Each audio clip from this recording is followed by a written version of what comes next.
How's it going, guys? John from Full Auto Airsoft, and today on this episode of Full Auto Airsoft TV, we're going to be taking a look at a brand new gun from G&G called the Predator. This is from their Combat Machine line. They do have two, though, Combat Machine and Top Tech line. This one specifically is the Combat Machine line.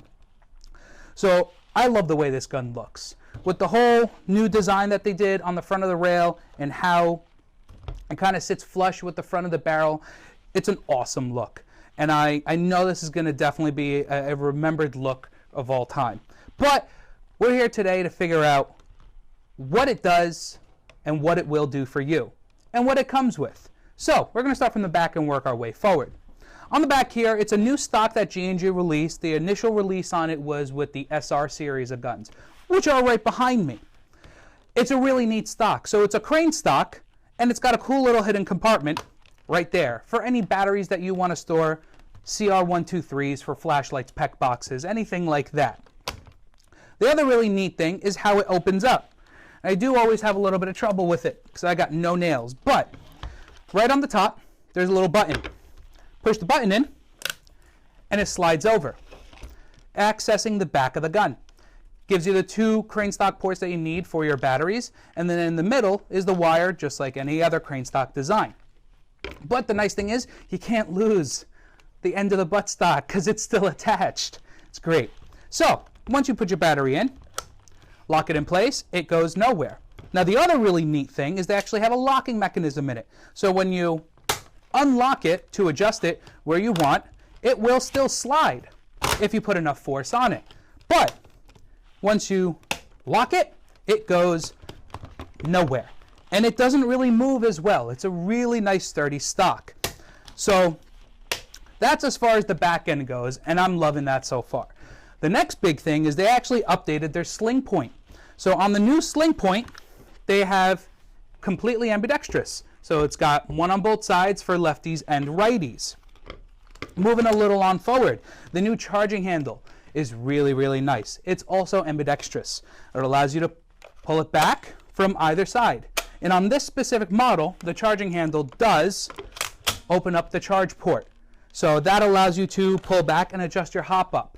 Unlike the other Raiders, you have to open it up manually. This one, fully functional. All right.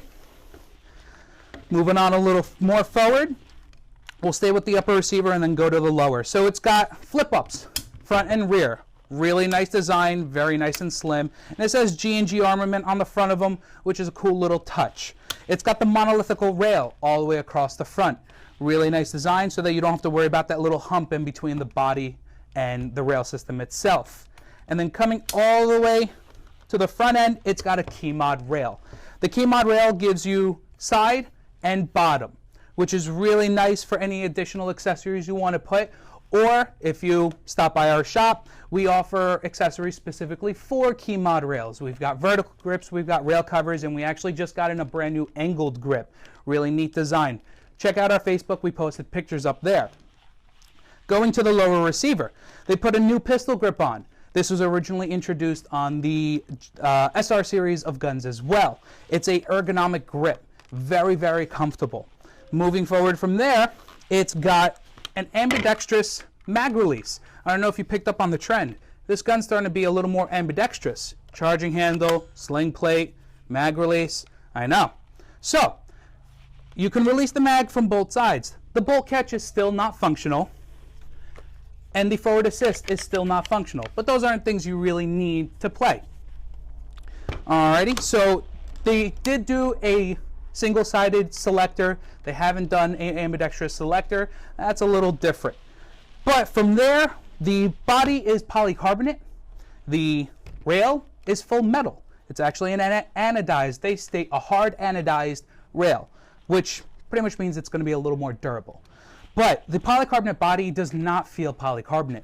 It feels very well built. It's got no movement between the upper and the lower receiver. The rail does not twitch whatsoever. It's built to last. And that's something that we've been lacking in the world of airsoft, built to last. But this is in that category. Now, it's pretty, it's beautiful, but what's inside is the key feature of the new line of guns from G&G that I'm in love with. So, I want to say about a year ago, a couple of companies released guns with Mosfets. For those of you who don't know, Mosfets are a multitude of different things. Ideally what it is, it's an electronic switch that allows the gun to do a couple of different things. The basic Mosfets prevent voltage spikes. Little more serious versions will add in active braking, Lipo monitoring, all that type of stuff. The nicer ones on top of there will give you 3-round burst or burst options. And then the really nice ones, they'll give you a buttoned trigger. And what I mean by that is, instead of the traditional analog contacts where it's 2 metal ones and another metal one, and when you pull the trigger, they touch together, makes a circuit, this one is a physical button that the trigger will touch. Now the nice thing about that is you can't melt it. So that being said, you don't have to worry about melting down your trigger mech anymore. This can't really melt down from current. That aside though, it offers 3-round burst. You've got fire, safe, semi, and full auto.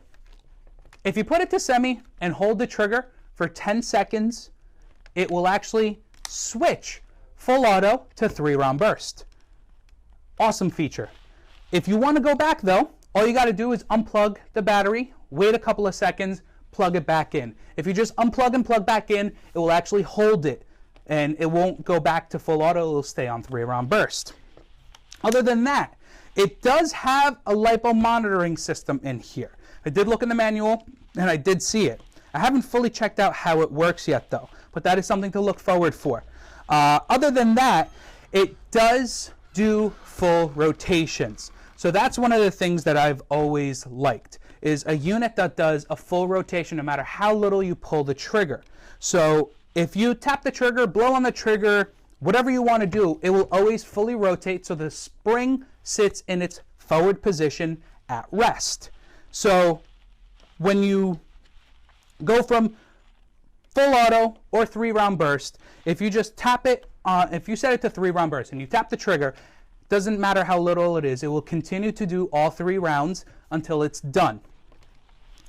Other than that, it's got the known reliable G&G internals we've come to love. It's got an 18,000 RPM motor in it.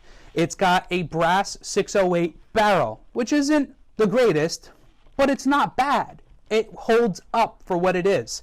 It's got the cold resistant G&G green bucking. I really like them a lot. Very, they mold very well to meet up and mesh with the air nozzle to create an amazing seal. Other than that, 18-to-1 gears, standard. A standard compression system, standard 1-tooth metal piston, but that's all upgradable. That's what's, to you, the project. Make it your own. Make it shoot 40 rounds a second. Swap out the motor to do something crazy. Whatever you want, we can also do that though. But other than that, we did a Chrono, and with a 7.4 volt Lipo, it fires 330 feet per second with a 0.20 gram BB. And we got a consistent 11 rounds a second. That wasn't a fully charged battery. That was slightly on the deader side, but it was 11 rounds a second, which is a respectable number. With a standard nice little upgraded motor, you could probably push it up 16, 17 rounds a second. Effective range should be anywhere between 100, 120 feet. Effective, man-sized target, not talking the broad side of a barn. But other than that, it's a reliable gun. That's what G&G is known for, is reliability. Knowing you can pick up this gun, go and play. And the chances of it breaking are very slim. And that's why we all love them. So, if you have any further questions about this, feel free to leave a comment down below. Hit us up on Facebook or Instagram. Try to be on it as much as possible so we can answer at a fast rate. Don't forget to like, subscribe, and we will see you next time on Full Auto Airsoft TV.